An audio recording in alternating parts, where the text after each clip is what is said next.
আল্লাহর কাছে সহযোগিতা চেয়ে কাজ করতে হবে, তাহলে সেই কাজের মধ্যেই সফলতা আসবে। এই জন্য গুরুত্বপূর্ণ বিষয় হচ্ছে দোয়া, প্রার্থনা, আল্লাহর কাছে চাওয়া। নামাজ যেমন ইবাদত, দোয়াটাও এরকম একটা ইবাদত। রোজা যেমন ইবাদত, দোয়াটাও একটা ইবাদত। হজ যেমন ইবাদত, দোয়াটাও একটা ইবাদত। ভালো কথা বলা, সৎ কাজের আদেশ করা যেরকম ইবাদত, দোয়াটাও ইবাদত। জিকির আজকার যেরকম ইবাদত, আল্লাহর কাছে চাওয়া, দোয়া করা এইটাও ইবাদত। কিন্তু আল্লাহর কাছে একটা জিনিস আমি চাইতেছি, চাকরি চাই, ব্যবসায় উন্নতি চাই, টাকা পয়সা চাইতেছি, সন্তান চাইতেছি, তো চাওয়াটা কেমনে ইবাদত হয়? এটা তো নিজের স্বার্থের জন্য চাইতেছি, তো চাওয়াটা ইবাদত কেমনে হয়? তো রাসূল বলছেন চাওয়াটাও ইবাদত। এবং আল্লাহ বলছেন যে তোমরা আমার কাছে চাও। ওয়াকালা রাব্বুকুম উদউনি আস্তাজিব লাকুম। তোমাদের প্রভু বলতেছেন উদউনি, আমাকে ডাকো, আমার কাছে চাও। আস্তাজিব লাকুম, আমি তোমাদের সেই চাওয়াকে পূর্ণ করব, দোয়াকে কবুল করব। সূরা মুমিনুন ৬০ নং আয়াত। তো এরপরে আল্লাহ তাআলা আবার বলতেছেন ইন্নাল্লাযীনা ইস্তাকবিরুনা আন ইবাদাতি সায়াদখুলুনা জাহান্নামা দাখিরিন। আর যারা অহংকারবশত আমার কাছে চায় না, চাওয়াকে গুরুত্বপূর্ণ মনে করে না, আমার ইবাদত করে না, অহংকারবশত সায়াদখুলুন, অচিরেই তারা প্রবেশ করবে জাহান্নামা দাখিরিন, অপমান হয়ে, অপমানিত হয়ে তারা জাহান্নামে প্রবেশ করবে। তাদেরকে জাহান্নামে প্রবেশ করানো হবে। কেন? দোয়া না করার কারণে। তাহলে কেমন বিষয়?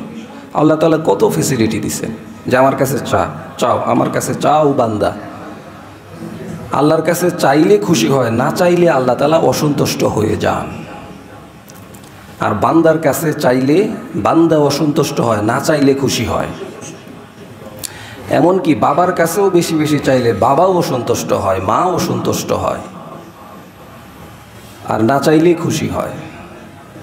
এক ভাইয়ের সম্পদ আরেক ভাইয়ের কাছে না চাইলে সে খুশি। যেখানে চাকরি করতেছেন বেতন বাড়ানোর কথা না বললে তারা খুশি।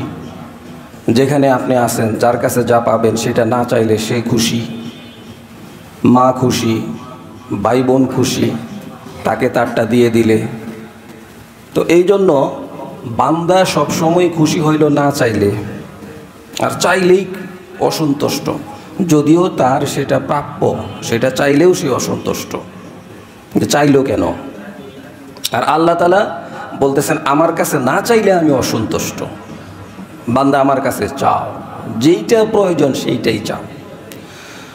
রাসূল সাল্লাল্লাহু আলাইহি ওয়াসাল্লাম বলছেন যে তোমাদের মধ্যে কারো স্যান্ডেলের ফিতা ছিঁড়ে যায়, সেইটাও আল্লাহর কাছ থেকে নিয়ে নাও। অর্থাৎ সামান্য থেকে সামান্য, তুচ্ছ থেকে তুচ্ছ জিনিসও আল্লাহর কাছ থেকে নিয়ে নাও। জুতার জন্য দোকানে যাইতে হবে, পকেটে টাকা থাকতে হবে, সব কিছুই করতে হবে, কিন্তু চাইতে হবে আল্লাহর কাছে। সব কিছুই, আমার যা কিছু দরকার, সমস্ত প্রয়োজন মিটাবেন আল্লাহ। এই জন্য চাইতে হবে আল্লাহর কাছে, কিন্তু আমার চেষ্টাও করতে হবে সাথে সাথে। রাসূল বলছেন তো জুতার ফিতা ছিঁড়ে গেলে তোমার একটু লবণ লাগলে সেইটুকু আল্লাহর কাছ থেকে চেয়ে নিয়ে নাও। ওয়াকালা রাব্বুকুম উদউনি আস্তাজিব লাকুম, উদউনি, আমার কাছে চাও, আস্তাজিব লাকুম, আমি পূরণ করব, আমি কবুল করব, আমি পরিপূর্ণ করব। ওয়াকালা রাব্বুকুম উদউনি আস্তাজিব লাকুম ইন্নাল্লাযীনা ইস্তাকবিরুনা আন ইবাদাতি সায়াদখুলুনা জাহান্নামা দাখিরিন। কিন্তু যারা অহংকার বশত বলবে যে আমি তো যথেষ্ট, আমার মেধা আছে, আমার বুদ্ধি আছে, এখানে আবার আল্লাহর কাছে চাওয়ার কি আছে? আমার পকেটে টাকা আছে, এখানে আল্লাহর কাছে চাওয়ার কি আছে? আমার সম্পদ আছে, তো আল্লাহর কাছে চাওয়ার কি আছে? স্যান্ডেলের ফিতা কিনবো, দোকানে যাবো, তো নতুন স্যান্ডেল কিনবো, এখানে আল্লাহর কাছে চাওয়ার কি আছে? ব্যবসা বাণিজ্য করবো, এখানে আল্লাহর কাছে চাওয়ার কি আছে? বিসিএস ক্যাডার হয়েছে, শিক্ষাগত যোগ্যতা আছে, চাকরিতে ইন্টারভিউ দিব, তো তো এরপরে চাকরি হয়ে যাবে, এখানে আল্লাহর কাছে চাওয়ার কি আছে? বিবি আছে, সন্তান হবে, এখানে আল্লাহর কাছে চাওয়ার কি আছে? তো এরকম অহংকার বশত যারা এগুলি করবে, ইন্নাল্লাযীনা ইস্তাকবিরুনা আন ইবাদাতি সায়াদখুলুন, তারা অচিরেই প্রবেশ করবে অপমানিত হয়ে জাহান্নামে। তাহলে না চাইলে জাহান্নাম। দুনিয়ার মানুষের কাছে চাইলে এমন অবস্থা যে পারলে তাকে জাহান্নামে দিয়ে দিবে, আর আল্লাহ বলতেছেন যে না চাইলে জাহান্নাম। আমার কাছে চাইতে হবে, বারবার চাইতে হবে, সব কিছুই চাইতে হবে। এই জন্যে দোয়া এত গুরুত্বপূর্ণ যে এটা আলাদা একটা ইবাদত, শুধু এটা চাওয়া না। আমি আমার স্যান্ডেলের জুতা চাইলাম, জুতার ফিতা পেয়ে গেলাম, ফিতা চাইলাম, লবণ চাইলাম, এইটা শুধু চাওয়া না, এটা ইবাদত। নামাজ পড়লে যেরকম সওয়াব, এইরকম আল্লাহর কাছে চাইলেও সওয়াব। আর আল্লাহ তাআলা বলছেন, রাসূল সাল্লাল্লাহু আলাইহি ওয়াসাল্লাম হাদিসে বলছেন যে মাল্লাম ইয়াসআলিল্লাহ ইয়াগযব আলাইহি, যে ব্যক্তি আমি আল্লাহর কাছে চায় না, আমি তার উপরে রাগ হয়ে যাই। তো কোরআনে বলছেন না চাইলে জাহান্নামে দিব, হাদিসে বলছেন রাসূল আল্লাহর কাছে না চাইলে আল্লাহ রাগ হয়ে যান। এই জন্যই বান্দা এবং আল্লাহর মাঝে পার্থক্য। বান্দা যত বড়ই হোক, যত দেনেওয়ালাই হোক, এক সময় সে অসন্তুষ্ট হয়ে যায়। আর আল্লাহ তাআলা বলছেন আমি দিবই দিব, দিব দিব। বান্দা আমার কাছে চাইতে থাক, দিনে সকালে রাত্রে সব সময় আমার কাছে চাইতে থাকো, তা আমি দিতেই থাকব। এই জন্য আল্লাহর কাছে বেশি বেশি চাইতে হবে, সব সময় আল্লাহর কাছে চাইতে হবে, কারণ দোয়া হচ্ছে এটা একটা ইবাদত। আর চাইলেই আল্লাহ তাআলা খুশি হয়ে যান, তো আল্লাহ দিবেন। এরকম যদি কেউ প্রতিশ্রুতি দিতেন যে অমুক মন্ত্রী, অমুকে নেতা আমাকে দিবেন, এরকম প্রতিশ্রুতি দিছেন যে তুমি আমার কাছে চাও, তো আমরা কেমন খুশি হইতাম।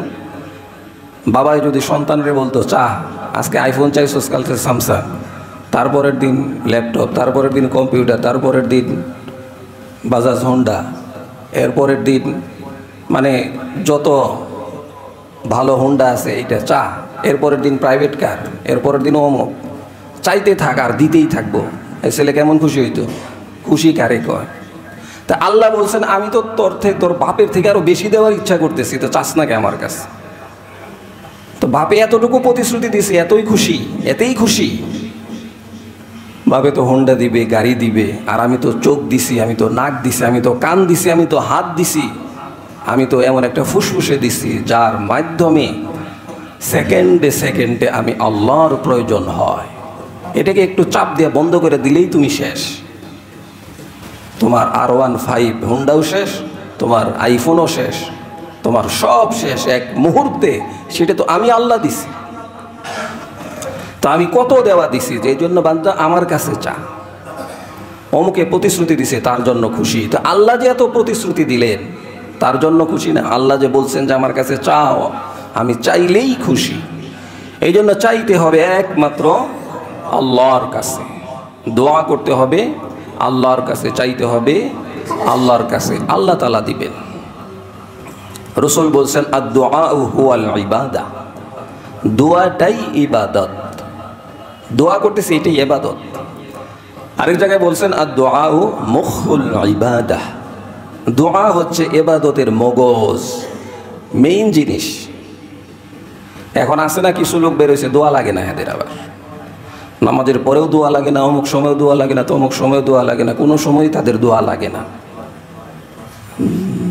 দোয়া নামাজের অংশ না, কিন্তু দোয়া আলাদা একটা ইবাদত, এবং দোয়া ইবাদতের মগজ, ব্রেন। তো ব্রেন ছাড়া চলবে কেমনে? তো এই জন্য আল্লাহর কাছে বেশি বেশি দোয়া করা, সকালে দোয়া, বিকালে দোয়া। ওয়াসাব্বিহ বিহামদি রব্বিকা বিল আশিয়্যি ওয়াল ইবকার। আল্লাহ তাআলা বলছেন যে সকাল সন্ধ্যায় আমি আল্লাহর পবিত্রতা ঘোষণা করতে থাকো। সকালেও প্রশংসা করো, বিকালেও আমার প্রশংসা করো। সকাল সন্ধ্যায় আল্লাহ তাআলার প্রশংসা করতে থাকো। প্রশংসা করব কার? আল্লাহ। মানুষের প্রশংসায় পঞ্চমুখ, তেলবাজি করা, এই সমস্ত মানুষ, ঘৃণিত মানুষ যারা তেলবাজি করে চলে, প্রশংসা হবে একমাত্র আল্লাহর। আল্লাহর প্রশংসা করতে হবে। এবং কোরআনের শুরুই হচ্ছে আলহামদুলিল্লাহি রাব্বিল আলামিন। আল্লাহর প্রশংসা দিয়ে কোরআনের শুরু। আল্লাহ নিজের প্রশংসা শুনতে ভালোবাসেন। আল্লাহ মহান, এই জন্য তার জন্য প্রশংসা হবে। সমস্ত প্রশংসা আল্লাহর, আল্লাহর জন্য প্রশংসা করতে হবে। তো এই জন্য দোয়া এটা আলাদা একটা ইবাদত, এবং দোয়া মানুষ নিজের জন্য করবে, অপরের জন্য করবে। এবং কেউ যদি কোনো ইবাদতের কারণে দোয়া করতে না পারে, যেমন কোরআন তেলাওয়াত করতেছে, তো সে আল্লাহর কাছে চাইতে পারতেছে না, অথবা দরুদ শরীফ পড়তেছে, সে আল্লাহর কাছে নিজের ইচ্ছা মতো চাইতে পারতেছে না, তো তার যেটা প্রয়োজন এর থেকেও বেশি আল্লাহ তাআলা তাকে দিয়ে দিবেন। যারা কোরআন পড়তেছে, কোরআন গবেষণা করতেছে, এবং যারা বেশি বেশি দরুদ শরীফ পড়তেছে, দোয়ার মধ্যেও দরুদ শরীফ পড়তেছে, তো দোয়া কাদের কবুল হবে কাদের কবুল হবে না, যে দোয়া সবারই কবুল হবে, এমনকি কাফেরের দোয়াও কবুল হয়। সবচেয়ে বড় কাফের কে? সবচেয়ে বড় কাফের হলো শয়তান, ইবলিস, নাকি? ইবলিস তো সবার আগে কাফের হয়েছে। যখন আল্লাহ তাআলা বলছেন উসজুদু লি আদম, আদমকে সিজদা করো, ফাসাজাদু ইল্লা ইবলিস, ইবলিস কইছে আমি পারবো না, আমি করব না, তখনই সে কাফের হয়ে গেছে। এরপরে ইবলিস আল্লাহর কাছে দোয়া করছে, আল্লাহ বলছেন তুই বের হয়ে যা। এরপরে ইবলিস আল্লাহর কাছে দোয়া করছে যে আল্লাহ বের করতেছেন ঠিক আছে, কিন্তু আমারে কিয়ামত পর্যন্ত হায়াত দিতে হবে। কবুল হয়েছে কি হয় নাই? হয়েছে। তাহলে বড় কাফের দোয়াও কবুল হয়ে গেছে। এবং ও আরও যে দোয়া করছে যে মানুষকে সে ধোঁকা দিবে, সে মানুষের ভিতরে চলবে, এগুলির জন্য তাকে অবকাশ দেওয়া হয়েছে, তার দোয়াও কবুল। তাহলে আমাদের দোয়া কেন কবুল হবে না? অবশ্যই কবুল হবে ইনশাআল্লাহ। এই জন্য আমরা যেই দোয়াই করি না কেন, তবে আত্মীয়তার সম্পর্ক ছেদ এবং গুনাহের দোয়া কবুল হবে না। আজকে থেকে আমি কসম খাইলাম ভাইয়ের সাথে কথা বলবো না, আল্লাহ তুমি তৌফিক দাও, নাকি? আত্মীয়তার সম্পর্ক বর্জন করলাম, তৌফিক দাও আল্লাহ, না, এই ধরনের দোয়া কবুল হবে না। অমুক গুনাহ, সিনেমা হল উদ্বোধন, ইনশাআল্লাহ কবুল হবে না। নাটক রিলিজ হবে, দোয়া কবুল হবে না। এরা আবার দোয়া বেশি করে। আবার মেয়েটা নাচের স্কুলে চান্স পাইছে, গানের স্কুলে চান্স পাইছে, হুজুর দোয়া করেন যাতে একজন ড্যান্সার হইতে পারে, নাউজুবিল্লাহ। এই দোয়া চাই কেমনে? সেই দোয়াও কবুল হবে না। এই সমস্ত দোয়া চাওয়াও যাবে না। হারাম প্রতিষ্ঠানে চাকরি হইছে, সুদ ঘুষের প্রতিষ্ঠানে চাকরি হইছে, এই সমস্ত দোয়াও করা যাবে না, কবুল হবে না। তাই বুঝি যেতে সে করে কেমনে? করে তো দোয়া ছাড়াই তো অনেকে অনেক কিছু করতেছে। কাফের মুশরিকরা কি আল্লাহ তাআলার উপরে ভরসা করে কোনো কিছু করে? তাদেরটাও তো হইতেছে, এটা তো দুনিয়া হবে, কিন্তু সিস্টেম মতো আসতে হবে। একটা হলো হালাল, একটা হলো পবিত্র খাবার, আরেকটা হলো অপবিত্র খাবার। বাইতুল্লাহ মানে আসার রাস্তা দুইটাই আছে, একটা একটু ভাঙ্গা আর একটা একটু ভালো। আপনি কোনটায় আসবেন সেটা আপনার পছন্দ। তো এই জন্য দোয়া আল্লাহর কাছে বেশি বেশি করা, তবে হারাম দোয়া করা যাবে না। আর দোয়া কবুল হবে সবার দোয়াই আল্লাহ তাআলা কবুল করবেন, যেহেতু কাফেরের দোয়া কবুল করছেন। ফেরাউনের দোয়া আল্লাহ কবুল করছেন। ফেরাউনের রাইতে ওইটা দোয়া করতো, আল্লাহ আপনি যে আল্লাহ সেটা তো আমিও জানি, কিন্তু মানুষের মাঝে একটু ক্ষমতা দেখানোর জন্য এইগুলি করি আর কি, তো এটা আপনি কিছুদিন বজায় রাখেন। তো আল্লাহ তাআলা তার দোয়াও কবুল করছেন। তো দোয়া কাফেরেরও কবুল হইতে পারে, কারণ দোয়াটাকে আল্লাহর কাছে চাওয়া, তা আল্লাহ চাওয়াটা পূরণ করতে পারেন, তবে সব ক্ষেত্রে পূরণ করবেন না। বিশেষ করে যাদের দোয়া কবুল, যেমন পিতামাতার দোয়া সন্তানের জন্য কবুল। আপনিও এক সময় পিতামাতা হবেন, এখন সন্তান আছে, তো পিতামাতার দোয়া সন্তানের জন্য কবুল।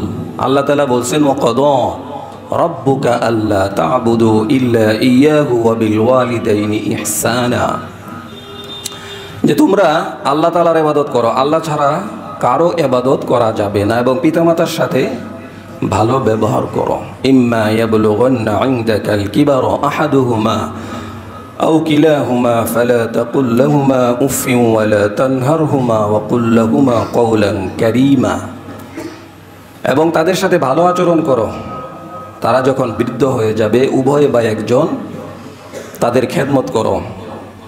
এবং উফিন ওয়ালা তানহারহুমা, তাদের সামনে উপ শব্দ পর্যন্ত ব্যবহার করা যাবে না, কপাল ঘুষ করা যাবে না, তাদের সাথে বেয়াদবি আচরণ করা যাবে না, তারা বলছে মুখে মুখে তর্ক করা যাবে না। এটা আল্লাহ তাআলার ওয়ার্ডার, এটা আল্লাহ তাআলার হুকুম।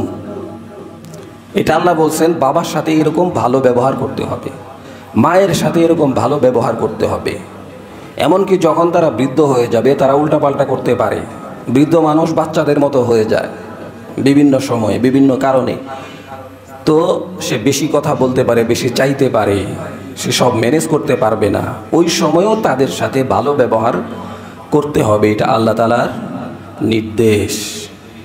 এবং আরেক জায়গায় আল্লাহ তাআলা বলছেন লা তুশরিক বিল্লাহি ইন্নাশ শিরকা লাযুলমুন আযীম ওয়া ওয়াসাইনাল ইনসানা বিওয়ালিদাইহি ইহসানা, যে তোমরা তোমাদের পিতামাতার সাথে ভালো ব্যবহার করো।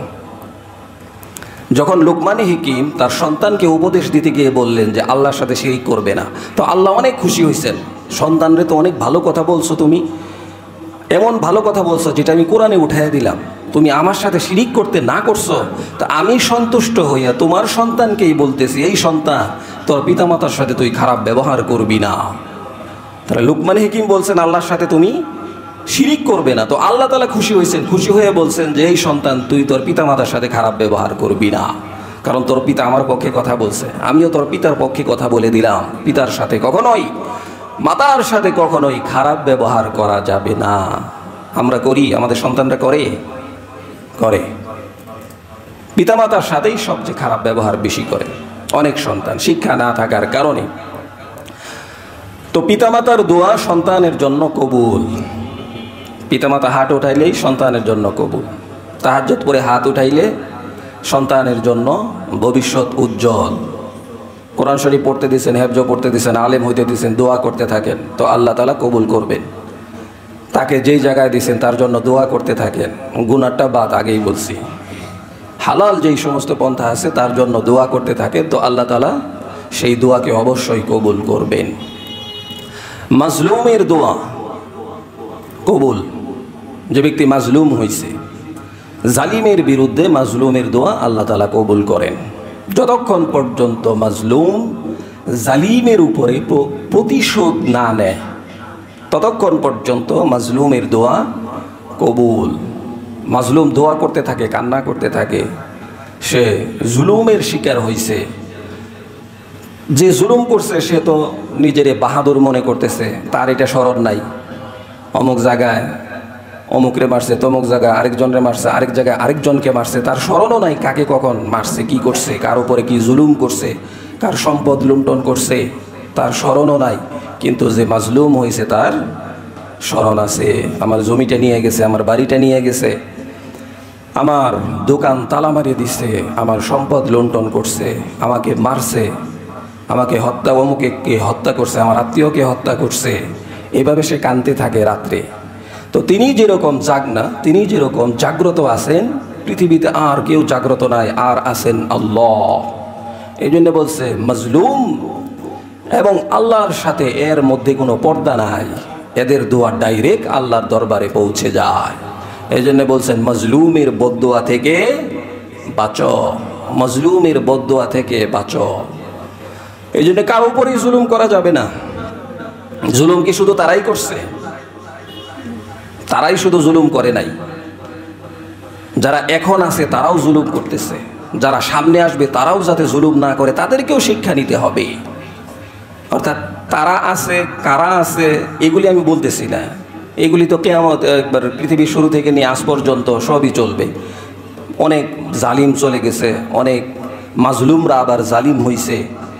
এক সময়ে তারা মাজলুম ছিল, এখন তারা আবার জালিম, আবার এরা এক সময় শেষ হয়ে যাবে, আবার নতুনভাবে আবার জালিম তৈরি হবে। এই জন্য শিক্ষা নিতে হবে। অমুকে ছিল, তমুকে ছিল, এখন যারা আছে তমুকে ছিল, এগুলি কারোরটারে আমি বলতেছি না, সবার কথাই বলতেছি যে আমি মাজলুমও হব না, আমি জালিমও হব না। কমপক্ষে আমি জালিম হব না, মাজলুম হব, কারণ মাজলুমের দোয়া কবুল। তো এই জন্য মাজলুমের দোয়া কবুল, কারণ মাজলুম এবং আল্লাহর মাঝে কোনো পর্দা নাই। 3 নাম্বার হচ্ছে মুসাফিরের দোয়া কবুল। আমরা যখন সফরে থাকি তো তখন দোয়া করতে পারি। কক্সবাজার সমুদ্র ভ্রমণে গেলাম সপরিবারে সবাইকে নিয়ে, বা বন্ধু নিয়ে যাইতেছি, বা সিজনে আমরা কোথাও বেড়াইতে গেলাম, এটাও কিন্তু সফর। এবং এই সফরেও যদি আপনি দোয়া করেন, সেই দোয়াও আল্লাহ তাআলা কবুল করবেন। আপনি কক্সবাজার তো কোনো ইবাদত করতে যাইতেছেন না, কিন্তু একদিক দিয়ে ইবাদত। কুল সিরু ফিল আরদ, তোমরা জমিনে ভ্রমণ করো, দেখো আকাশ কেমনে আমি টানায় রাখছি, দেখো খাগড়াছড়িতে এত পাহাড়, এগুলি কে করলো? এগুলি আমি আল্লাহ করেছি। কক্সবাজারের সমুদ্রের ঢেউ, এর পিছনে কে আছে? আমি আল্লাহর শক্তি আছে। এগুলি দেখে আমার বরত্ব প্রকাশ করো। তাহলে এইভাবে যদি আমরা নিয়ত করি, তাহলে এই সফরও সোয়াবের সফর হবে। এবং যে কোনো সফরে আল্লাহ তাআলা নামাজকে 4 রাকাতের জায়গায় 2 রাকাত করে দিয়েছেন। অন্যান্য ইমামরা বলছেন যে গুনাহ করতে গেছে এই সফরের মধ্যে নামাজকে 4 রাকাতের জায়গায় 4 রাকাতই পড়তে হবে, কিন্তু না, ফতোয়া হচ্ছে, সিদ্ধান্ত হচ্ছে, সে গুনাহ করতে যাক, যে কোনো কিছু করতে যাক না কেন, সে যেহেতু সফরের মধ্যে আছে, সেই সফরে সে 4 রাকাতের জায়গায় 2 রাকাতই পড়বে। এইটাই তার ফেসিলিটি। আল্লাহ তাআলা কত সহজ করছে। তো ওই সফরেও দোয়া কবুল। গাড়ির মধ্যে একজন, সবাই মোবাইল নিয়ে আছে, ব্যস্ত, কথাও পায় না এখন। গাড়ির মধ্যে সবাই মোবাইল নিয়ে আছে, প্রাইভেট কার, পরিবারের সবাই যাচ্ছে, বাবা মা যাচ্ছে, ভাই বোন যাচ্ছে, সবাই একসাথে যাচ্ছে, কক্সবাজারেই ধরলাম, কিন্তু সবাই মোবাইল চালাইতেছে। তো এই সময় দোয়া করেন, গাড়ির দোয়া পড়েন। গাড়িতে উঠলে কি দোয়া, এরপরে আরও যে দোয়াগুলি আছে সফরে, এগুলি পড়েন। এরপরে আল্লাহর কাছে দোয়া করতে থাকেন, তাহলে অ্যাক্সিডেন্টও হবে না এবং আপনার সফর হবে মকবুল সফর। আপনি সফরের মধ্যে যেই দোয়া করবেন, সেই দোয়াকে আল্লাহ তাআলা কবুল করে নেবেন। দিন যদি বুঝি, অত সহজ, অনেক সহজ, এবং আমাদের জন্যই সব কিছু আল্লাহ তাআলা রাখছেন। তো এই জন্য বলছিলাম যে পিতামাতার দোয়া সন্তানের জন্য কবুল, মাজলুমের দোয়া কবুল, মুসাফিরের দোয়া কবুল, ন্যায়পরায়ণ শাসক, তার দোয়াও কবুল, হাজির দোয়া বাড়িতে আসার আগ পর্যন্ত কবুল, ইফতারের সময়ের দোয়া কবুল। এমনিভাবে যে ব্যক্তি নামাজরত আছে, আজান এবং একামতের মাঝের দোয়াও কবুল। তো এই যে দোয়া কবুল, এগুলি হলো বিশেষ কয়েকজনের ব্যাপারে বললাম, কিন্তু সবার দোয়াই কবুল। কারণ সবাই পিতামাতা না, সবাই মুসাফির হইতে পারি না। তাহলে মুসাফির যে অমুকই হবে এরকম কোনো কিছু আছে? আমরা যখন ঢাকা থেকে চট্টগ্রাম যাই, যার বাড়ি লক্ষ্মীপুর, যার বাড়ি ফেনী, যার বাড়ি নোয়াখালী, যার বাড়ি সিলেট, যার বাড়ি ময়মনসিংহ, যার বাড়ি বরিশাল, সেও তো মুসাফির। তো আমরা সবাই মুসাফির, তো সবার দোয়াই কবুল। এবং আমরা সবাই পিতামাতা, আমাদের দোয়া কবুল। এবং আমরা কোনো না কোনোভাবে কোনো জায়গা থেকে মাজলুম, কোনো না কোনো জায়গা থেকে আমরা নিজেরাও মাজলুম, সেই জায়গাতে আমাদের দোয়াও কবুল। তো দোয়া কবুল হবেই হবেই হবে। বান্দার দোয়া 3 ভাবে কবুল হয়। 1 নাম্বার হচ্ছে বান্দা যেটা চাইছে ওইটাই কবুল, যেটা চাইছে ওইটাই কবুল। وقال ربكم ادعوني استجب لكم ان الذين يستكبرون عن عبادتي سيدخلون جهنم داخرين ادعوني استجب لكم। আমার কাছে চাও বান্দা, আমি তোমার দোয়া কবুল করব। এজন্য আমি 1 লাখ টাকা চাইছি, তো সাথে সাথে দিয়ে দিছেন। চাকরি চাইছি, সাথে সাথে দিয়ে দিছেন।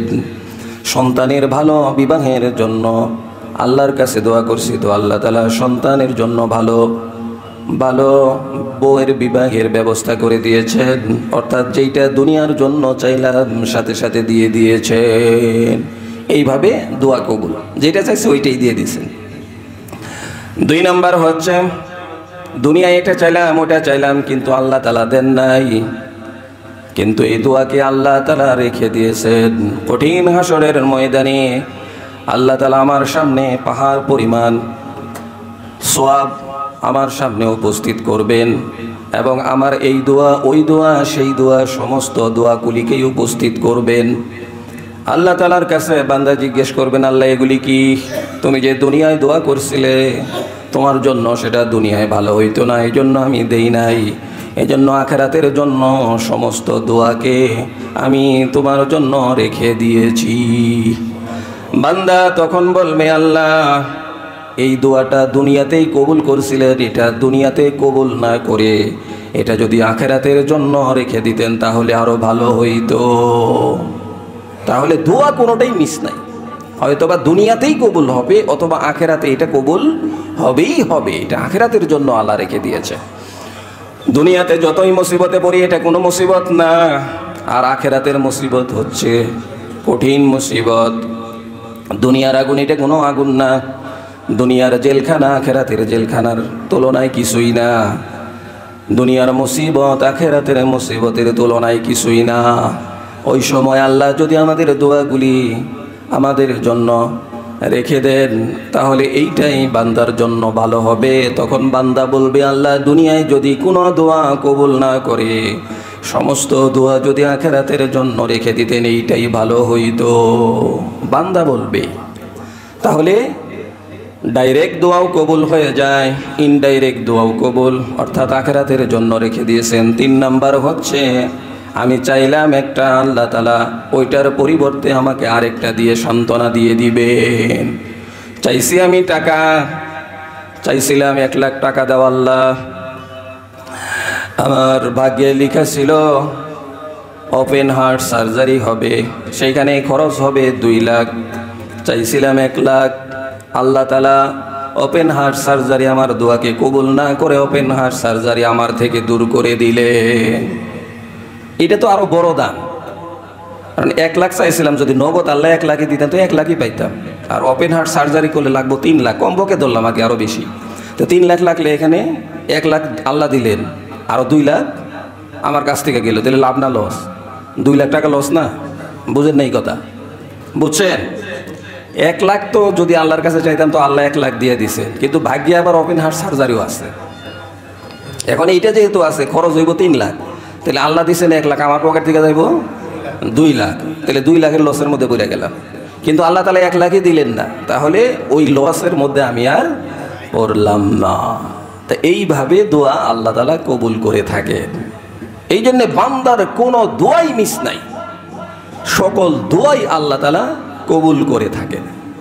এই জন্য এই নিয়তে এইভাবে দোয়া করতে হবে, আল্লাহর কাছে চাইতে হবে। 1 নাম্বার হচ্ছে যে ডাইরেক্ট দোয়া কবুল, 2 নাম্বার আখিরাতের জন্য রেখে দিবেন, 3 নাম্বার হচ্ছে আমার দোয়ার কারণে আল্লাহ তাআলা ভালো একটা কিছু দিয়ে আমাকে পরিপূর্ণ করে দিবেন। এই জন্যে দোয়া সবসময় দোয়া করা। আলহামদুলিল্লাহ গত সপ্তাহে 9050 টাকা আসছিল, আশা করছি এই সপ্তাহে আরও বেশি আসবে। তো দোয়া এবং দান এটাও গুরুত্বপূর্ণ বিষয়। মুসিবত থেকে বাঁচতে চাইলে দান করতে হবে, দানেই বিপদ কাটে। তো মসজিদের রুমাল যাচ্ছে, আমরা বেশি বেশি আল্লাহর রাস্তায় দান করবো ইনশাআল্লাহ। তাই জন্য দোয়া, আর দোয়া করতে হবে কায়মন ও বাক্যে, জড়সড় হয়ে। অহংকার বশত দোয়া করা যাবে না। আল্লাহ দিলে দেন, না দিলে না দেন, নাকি? তো আল্লাহর তো ঠেকা পড়ে নাই, আল্লাহ ঠেকা পড়ছে। মানুষ এখন বান্দার কাছে যেইভাবে চায়, মাঝে মাঝে দেখি সবজিওয়ালার কাছে 1 টাকা কমানোর লেগে মনে হয় তার পায়ে ধরে, এরকম একটা অবস্থা। দোকানে যায় 2 টাকা কমানোর লেগে, 10 টাকা কমানোর লেগে অবস্থা খারাপ। আল্লাহর কাছেও এভাবে চায় না। মানুষের কাছে আমরা যেভাবে চাই, অমুকটা দরকার, তমুকটা দরকার, ভাই দেন, এই সেই নানান কাহিনী। তো যাই হোক, আল্লাহর কাছে চাইতে হবে জড় সড় হয়ে, কায়মন বাক্যে। আমি ছোট, আমি কিছুই পারি না, আমি অবুঝ, আমি গোলাম, এইভাবে আল্লাহর কাছে চাইতে হবে। এবং দোয়ার মধ্যে তাড়াহুড়া করা যাবে না। তাহাজ্জুদ পড়ে চাইলাম আল্লাহ অমুকটা দিয়েন, এরপরে যদি ঘুম থেকে উঠি বালিশের নিচে তালাশ করে দেখি 1 লাখ দিছে কিনা, আল্লাহ হইব? এটা কি জাদু নাকি যে চাইলাম আর বালিশের নিচ থেকে আমি খুঁজে নেব? এরকম তো কোনো কিছু না। চাইছি, তো দোয়ার মধ্যে তাড়াহুড়া করা যাবে না। দোয়া করছি অবশ্যই আল্লাহ তাআলা কবুল করবেন, এরকম একটা সান্ত্বনা মনের মধ্যে আনতে হবে যে দোয়া করছি অবশ্যই আল্লাহ তাআলা কবুল করবেন। আমরা তো নামাজ পড়ি, নামাজের পরে বিভিন্ন দোয়া আছে, এই দোয়াগুলি আমাদের করতে হবে। সকাল সন্ধ্যায় দোয়া আছে, ওয়াসাব্বিহ বিহামদি রাব্বিক বুকরাতাও ওয়া আশিয়্যা। তোমরা সকাল সন্ধ্যায় জিকির করো, আল্লাহকে স্মরণ করো, আল্লাহর কাছে দোয়া করো। আর দোয়া হচ্ছে এমন একটা জিনিস যেটার মধ্যে অভিনয় চলে, অভিনয় চলে। অন্য কোনো ইবাদতের মধ্যে অভিনয় চলে না, নামাজের মধ্যে অভিনয় চলবে না। কেউ যদি 2 রাকাত নামাজ অভিনয় করে পড়ে, মানে মানুষকে দেখানোর জন্য, সেটা কি নামাজ হবে না, সেটা রিয়া হবে। আর রিয়া মানে হচ্ছে ছোট শিরিক। এটা একটা ছোট শিরিক যে 2 রাকাত নামাজ বেশি বললো মানুষকে দেখানোর জন্য, সেটা শিরিকের পর্যায়ে চলে যায়, সেটা কখনোই জায়েজ হবে না। রোজা রাখলো অভিনয় করে যে মানুষও রাখে আমিও রাখলাম দেখানোর জন্য, হজ করলো অভিনয় করে মানুষকে দেখানোর জন্য।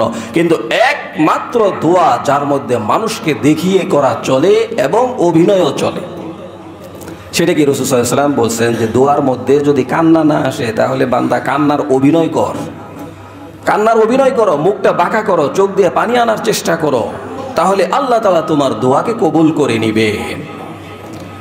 তাহলে অন্য কোনো দোয়ার, অন্য কোনো ইবাদতের মধ্যে এগুলি চলে না, কিন্তু একমাত্র দোয়া, যে দোয়ার মধ্যে অভিনয় চলে, আল্লাহর কাছে অসহায়ত্ব প্রকাশ করা, এইটা চলে, এটা দোয়ার মধ্যে চলে, কিন্তু অন্য কোনোটাতেই এগুলি চলে না। এমনিভাবে দোয়া সমস্ত ইবাদতের নির্দিষ্ট সময় আছে। সূর্য উঠতেছে, নামাজ পড়া যাবে? নামাজ পড়া যাবে না। সূর্য অস্তমিত হচ্ছে, নামাজ পড়া ঠিক দুপুরে নামাজ পড়া যাবে না। এই 3 সময় নামাজ পড়া হারাম, নামাজ হবে না।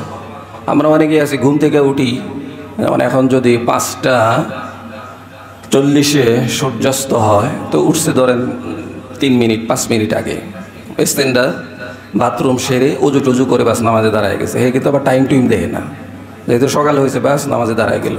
অনেক মানুষ এরকম হারাম সময়ে নামাজ পড়তেছে। এক তো অপরাধ করছে, সঠিক সময়ে উঠে নাই, এই এক অপরাধ। আর 2 নম্বর অপরাধ হইল যাও পড়তেছে আবার হারাম সময়ে পড়তেছে। এটা ফজরের সময় বেশি হয়, অন্য সব সময় তো আমি ঘড়ি দেখি যে আজকে ফজরের ওয়াক্ত শেষ কখন। অনেকেই জিজ্ঞেস করলে আমরা অনেকেই পারবো না, নামাজই পড়ে না, আবার কি এর ওয়াক্ত মক্ত, এই যে আসছে আজকে জুমার সময়, এইটাই তো অনেক কিছু নাকি। আসরেও নাই, মাগরিবেও নাই, আবার আগামী সপ্তাহে হুজুর আছে ইনশাল্লাহ। তো এইটা না, নামাজ তো পড়তেই হবে, নামাজ এত গুরুত্বপূর্ণ ইবাদত। তো যাই হোক, নিষিদ্ধ সময়ে নামাজ পড়া যায় না। এমনিভাবে অন্য সময়ে রোজাও রাখা যাবে না। যেমন কিছু সময় আছে রোজা রাখা যায় না, ঈদের দিন রোজা রাখা যাবে? ঈদের দিন রোজা রাখা যাবে না। কোরআন তেলাওয়াত, আপনি অপবিত্র অবস্থায় আছেন, কোরআন তেলাওয়াত করা যাবে না। মহিলারা মাসিক সমস্যায় থাকে, একটা সময়ে পিরিয়ডের সময়ে সে অপবিত্র থাকে, এই সময়েও সে কোরআন তেলাওয়াত, নামাজ এগুলি করতে পারবে না, তওয়াফ পর্যন্ত করতে পারবে না। তো এই যে নিষিদ্ধ সময়গুলি, এগুলিতে অনেক ইবাদত আছে যেগুলি করা যায় না, কিন্তু দোয়া এমন ইবাদত যেটা নিষিদ্ধ সময়েও চলে। সূর্য ডুবতেছে এই সময়ও দোয়া, সূর্য উঠতেছে এই সময়ও দোয়া, সূর্য মাথার উপরে আছে এই সময়ও দোয়া, আপনি সব সময় দোয়া, গোসল ফরজ হয়েছে এই সময়েও দোয়া, কোনো সমস্যা নাই।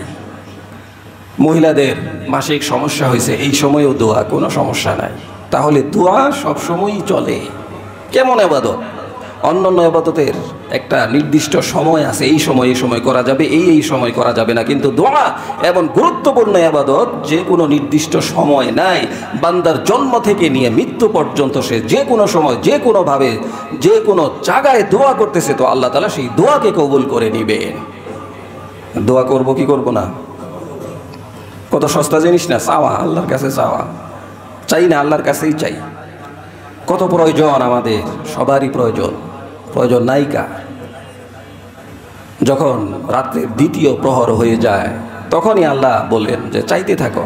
শেষ প্রহরে আল্লাহ বলেন কার রিজিক দরকার রিজিক চা, কার চাকরি দরকার চাকরি চা, কার কি দরকার আমি আল্লাহ দেওয়ার জন্য প্রস্তুত। বান্দা ওঠ, অনেক ঘুমাইছস, একটু ওঠ, ওইটা আমার কাছে চা, আমি আল্লাহ তোরকে দিয়ে দিব। কিন্তু আমরা ঘুমায় থাকি। আল্লাহ বলতেছেন চা বান্দা আমার কাছে চা, আমি দিয়ে দিব, চাইলেই দিব। তো কোনো নিষিদ্ধ সময় নেই দোয়ার।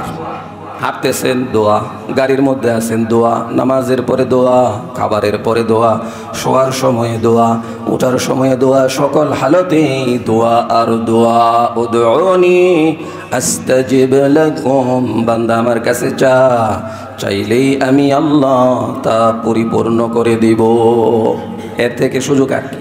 এজন্য বেশি বেশি আল্লাহর কাছে চাইতে হবে, সব কিছুই আল্লাহর কাছে চাবো। এরপরে হচ্ছে দোয়া এমন একটা জিনিস, সকল এবাদতের পরেই আবার দোয়া, এটাও আরেকটা এবাদত। নামাজের পরে দোয়া, তাওয়াফের পরে দোয়া, হজের পরে দোয়া, ইফতারের আগে দোয়া, ইফতার রোজা শেষ করার পরে দোয়া। অর্থাৎ দোয়া সর্বদাই আছে, দোয়ার জন্য নির্দিষ্ট কোনো সময় নাই, সব সময়ই দোয়া। আবার কিছু এরকম গুরুত্বপূর্ণ সময় রয়েছে যেই সময়ে দোয়া কবুল, যেমন আজান এবং ইকামতের মাঝখানের দোয়া কবুল, জুমার দিনের দোয়া কবুল, বিশেষ করে জুমার দিন আসরের পরের দোয়া কবুল আর কবুল, কবুল হবেই হবে জুমার দিন আসরের পরের দোয়া। তো এই জন্য আমরা দোয়া করব, বিশেষ করে নামাজের পরে। এখন নামাজের পরে দোয়া করতে হবে, সবাইকে হাত তুলে দোয়া করতে হবে, এটা গুরুত্বপূর্ণ না। দোয়া তো নিজের কাছে, তবে দোয়া হাত তুলে, রাসূল সাল্লাল্লাহু আলাইহি ওয়াসাল্লাম যখন দোয়া করছেন তো হাত তুলে দোয়া করছেন। তো সবচেয়ে আরো গুরুত্বপূর্ণ দোয়া কবুল হয় একজন মুসলমান যখন অপর মুসলমানের অনুপস্থিতিতে দোয়া করে, সেই দোয়া সবার আগে কবুল হয়ে যায়। কিন্তু আমরা কি তাই করি না উল্টাটা করি?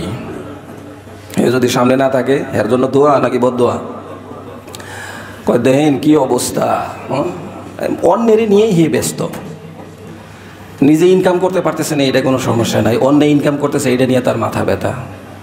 নিজে অসুস্থ এটা নিয়ে তার কোনো সমস্যা নাই, আরেকজনের সুস্থ এটা নিয়ে তার মাথা ব্যথা।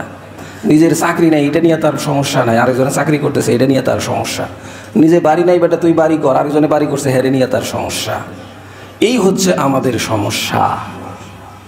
অথচ রাসূল বলছেন তার দোয়া আগে কবুল, যে অনুপস্থিতিতে অনুপস্থিত মুসলমানের জন্য দোয়া করেন। এরকম দোয়া রাসূল করছেন অমুকের জন্য তমুকের জন্য, এবং আমাদের জন্য দোয়া করছেন না? আমরা তখন উপস্থিত ছিলাম? আমরা উপস্থিত ছিলাম না, সেই জায়গাতেও রাসূল উম্মতের জন্য দোয়া করছেন। আয়েশা রাদিয়াল্লাহু তাআলা আনহা এই অবস্থায় রাসূলকে বলছেন, ইয়া রাসূলুল্লাহ আপনি দোয়া করেন। তো দোয়া করব, তোমার জন্য দোয়া করব। হ্যাঁ আমার জন্য দোয়া করেন। কখন? যখন রাসূলের মুড ভালো। রাসূল সাল্লাল্লাহু আলাইহি ওয়াসাল্লামের মুড তো সবসময়ই ভালো ছিল, তারপরেও উম্মতের টেনশনে তিনি থাকতেন। কোনো খারাপ কাজ দেখলে রাগান্বিত হয়ে যেতেন, কোনো অন্যায় দেখলে তিনি রাগ হয়ে যেতেন। তো মোট যখন ভালো, এই সময়ে আয়েশা রাদিয়াল্লাহু তাআলা আনহা দোয়া করতে বলছেন রাসূল সাল্লাল্লাহু আলাইহি ওয়াসাল্লামকে। এই জন্য আমাদের বিবি যারা আছে তাদেরও উচিত যে স্বামীর কাছে দোয়া চাওয়া, এবং এমন সময় দোয়া চাওয়া যখন মুড ভালো, যেমন রাত্রে দুইজনে একসাথে দোয়া করা, মুড ভালো। মুড কেমনে ভালো থাকবো? এদিকে হে শুয়ে রয়েছে এক মোবাইল লয়ে, ওইদিকে হে শুয়ে রয়েছে আরেক মোবাইল লয়ে। এখন মোবাইলের মোডে আছে আর কি। এই সময় দোয়া কেমনে কি আইব না আইব, তার যে একটা হক এইটাই তো পূরণ করতে পারতেছে না। তো যখন মুড ভালো তো রাসূল সাল্লাল্লাহু আলাইহি ওয়াসাল্লাম মেয়ের কাছে আয়েশা রাদিয়াল্লাহু তাআলা আনহা দোয়া চাইছেন। তো কি দোয়া করব? তো রাসূল সাল্লাল্লাহু আলাইহি ওয়াসাল্লাম বলছেন, আল্লাহুম্মা গফির লি আয়েশাতা মা তাকদ্দামা মিন যামবিকা ওয়া মা তাআখার। হে আল্লাহ, আয়েশার জীবনের আগে পিছনের সমস্ত গুনাহকে মাফ করে দেন। রাসূল দোয়া করছেন। এই দোয়া শুনে আয়েশা রাদিয়াল্লাহু তাআলা আনহা, হাদিসের মধ্যে আসছে যে এত হাসতেছেন, এত খুশি হয়েছেন যে হাসতে হাসতে তার মাথা নিচু করতে করতে করতে করতে রাসূলের কোলের মধ্যে ঢুকিয়ে দিয়েছেন মাথা। এত খুশি হয়েছে যে রাসূল সাল্লাল্লাহু আলাইহি ওয়াসাল্লাম আমার জন্য গুনাহ মাফের দোয়া করছে। এই জন্য যারা স্ত্রী তাদের উচিত স্বামীর কাছে ভালো মুডের সময়ে স্বামীর কাছে দোয়া চাওয়া, যে আপনি আমার জন্য দোয়া করেন। তো এরকম দোয়া করলে আল্লাহ তাআলা তার দোয়াকেও কবুল করে নেবেন। রাসূল সাল্লাল্লাহু আলাইহি ওয়াসাল্লাম বলেছেন যে আল্লাহ তাআলাও হাসেন এমন সময়ে যখন স্ত্রী স্বামীকে জাগ্রত করার জন্য তার চেহারায় পানি ছিটায়, আর স্বামী স্ত্রীকে জাগ্রত করার জন্য ফজরের নামাজ পড়ানোর জন্য, তাহাজ্জুদ পড়ানোর জন্য তার চেহারায় পানি ছিটায়। তো আল্লাহ তাআলা তাদের এই মহব্বত দেখে হাসেন, নিজে হাসেন, আল্লাহ তাআলা খুশি হয়ে যান। পানি ছিটাইলে কি তারপরে সকাল পর্যন্ত সম্পর্ক থাকবে না? সমস্যা হইব। তোমার নামাজ তুমি পড়ো, পানি ছিটানোর কি আছে নাকি? সে তো উঠেই না, ঘরের যে সিটটারি লাগাইতে হইব এই খবরই তার নাই। অনেকে আছে বাইরে থেকে তালা টোলা মাইরা এসে পড়ে আর হে ঘুমাইতে থাকে। উপায় কি? ইয়া আইয়ুহাল্লাযীনা আমানু কু আনফুসাকুম ওয়া আহলিকুম নার। তো দোয়া এত গুরুত্বপূর্ণ। রাসূল সাল্লাল্লাহু আলাইহি ওয়াসাল্লাম বলেছেন দোয়াই মানুষের ভাগ্যকে পরিবর্তন করে দেয়। মানুষের ভাগ্যের তো পরিবর্তন নাই। ভাগ্য দুই ধরনের, একটা হচ্ছে মুবরাম আর একটা হচ্ছে মুআল্লাক। মুআল্লাক মানে ঝুলন্ত ভাগ্য, মুবরাম হচ্ছে একদম নির্দিষ্ট, যেমন জীবন মরণ, পুরুষ নারী, বিবাহ, আরও কিছু বিষয় রয়েছে যেগুলি একদম মুবরাম, নির্ধারিত, এগুলি পরিবর্তন নাই। আর কিছু আছে যেগুলি পরিবর্তন হবে, দোয়ার মাধ্যমে সেটা পরিবর্তন হয়ে যায়। এই জন্য সেই দোয়া আমরা বেশি বেশি করব, যে আমি যাতে ভালো থাকতে পারি, ভালো চলতে পারি। আল্লাহ তাআলা ঈমানের হালতে রাখেন, রব্বানা লা তুযিগ কুলুবানা বা'দা ইয হাদাইতানা ওয়া হাব লানা মিন লাদুনকা রাহমা। আল্লাহ তাআলা বলছেন, দোয়া শিখাইছেন যে আমার কাছে দোয়া করো, লা তুযিগ কুলুবানা, হে আল্লাহ আমাদের অন্তরকে বক্রতায় পরিণত করে দিয়েন না, বা'দা ইয হাদাইতানা, হেদায়েত দেওয়ার পরে। আপনি তো আমাদেরকে হেদায়েত দিয়েছেন আলহামদুলিল্লাহ, এরপরে আবার আমাদের অন্তরকে হেদায়েত থেকে দূরে সরায় দিয়েন না, আমাদের অন্তরকে কুফরের দিকে নিয়ে দিয়েন না, আমাদের অন্তরকে নেফাকের দিকে দিয়েন না, এরকম কইরেন না। হেদায়েত দিছেন তো দিছেন। এই দোয়া আল্লাহর কাছে বেশি বেশি করা। আরও বিভিন্ন দোয়া আছে, যেরকম ফজরের পরে অনেক দোয়া আমরা করে থাকি, আমিও করি। এখানে